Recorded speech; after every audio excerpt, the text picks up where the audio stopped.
Twelfth के सभी विद्यार्थी ध्यान दें। आज इस वीडियो में एक महत्वपूर्ण प्रश्न हम पढ़ेंगे। हिंदी का प्रश्न मैं आपको बताऊंगी जो एग्ज़ाम में आपसे पूछा जाता है। बहुत ही मोस्ट इम्पोर्टेंट क्वेश्चन है। पूरा वीडियो आप लास्ट तक देखें और प्रश्न को कंप्लीट करें। तो प्रश्न है, आत्म परिचय कविता द्वारा कवि क्या सिद्ध करना चाहता है। तो प्रश्न को आपको 2 बार अच्छे से पढ़ना है ताकि समझ में आ सके कि प्रश्न में आपसे क्या पूछा गया है। तो आत्म परिचय कविता के द्वारा कवि क्या सिद्ध करना चाहता है, चलिए समझते हैं। कवि सिद्ध करना चाहता है कि व्यक्ति को अपने परिवेश को अपनी दुनिया मानकर स्वयं को समायोजित करके अपने पथ पर अग्रसर रहना चाहिए और हंसी खुशी से जीवन यापन करने का प्रयत्न करना चाहिए। तो जो आत्म परिचय कविता है, इसमें जो आत्मविश्वास है, इसके ऊपर से यह कविता कवि ने लिखी है। तो इसमें कवि ने बताया है कि व्यक्ति को अपने परिवेश में अपनी दुनिया, अपना जो परिवेश है उसे ही क्या मानना चाहिए, अपनी दुनिया मानकर स्वयं को समायोजित करना चाहिए और पथ पर अग्रसर रहना चाहिए।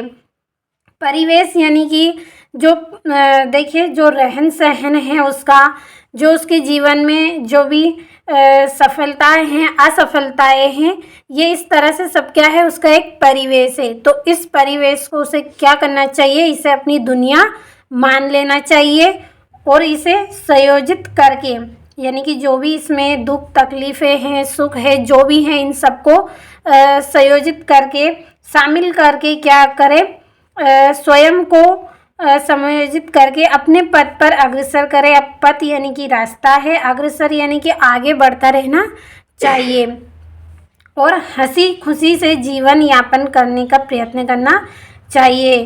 तो समझने का आप यहाँ पे प्रयास करिए कि कवि कहना चाहते हैं कि व्यक्ति अपने परिवेश में जैसी भी उसकी दुख तकलीफ़ें हैं, जो भी उसका जीवन है, चाहे कठिन हो चाहे सरल हो, उसे ही क्या करना चाहिए, अपनी दुनिया मान लेना चाहिए और स्वयं को इस तरह से समायोजित कर ले कि वो अपने पथ पर अग्रसर यानी कि आगे बढ़ता चला जाए। चाहे दुख मिले सुख मिले, किस तरह की भी परिस्थिति हो, उसे आत्मविश्वास के साथ उस पर आगे बढ़ता रहना चाहिए।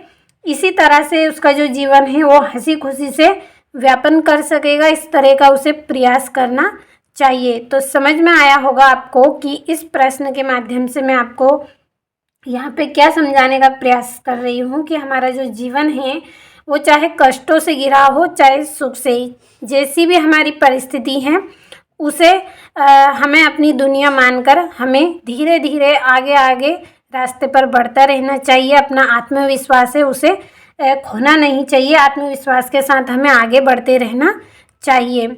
समझ में आया होगा आपको। तो एग्ज़ाम के लिए महत्वपूर्ण प्रश्न है, स्क्रीनशॉट के माध्यम से नोटबुक में नोट करें और अच्छे से कंप्लीट करें।